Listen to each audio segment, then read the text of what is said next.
കായംകുളം കൊച്ചുണ്ണി അതിൽ 1.5 കൊല്ലം ഞാൻ അഭിനയിച്ചിരുന്നു. പടനായകൻ മാർത്താണ്ഡൻ എന്ന് പറഞ്ഞ ക്യാരക്ടർ.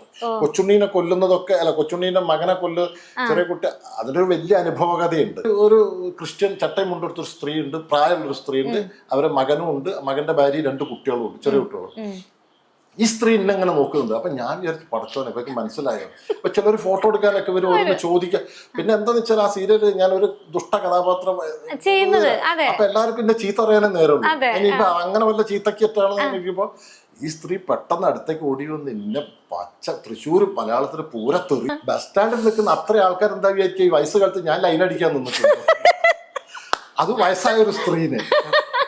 ഞാൻ അതാ വിചാരിക്കുന്നത്, തെറ്റിദ്ധരിച്ചോ ആൾക്കാർ ആരെ കൈവച്ച പോയില്ലേ. അങ്ങനെ കുറച്ചേരൊക്കെ ഇങ്ങനെ നിന്നപ്പോ അവന്റെ മകൻ പെട്ടെന്ന് ഓടിയതാ. അവൻ കണ്ടിട്ടില്ലായിരുന്നു. അവൻ ഓടി വന്ന് അമ്മ രാത്രി കുമ്പസരിക്കുന്നത് കായംകുളം കൊച്ചുണ്ണി കണ്ടതിന്റെ ശേഷമേ ഉള്ളൂ.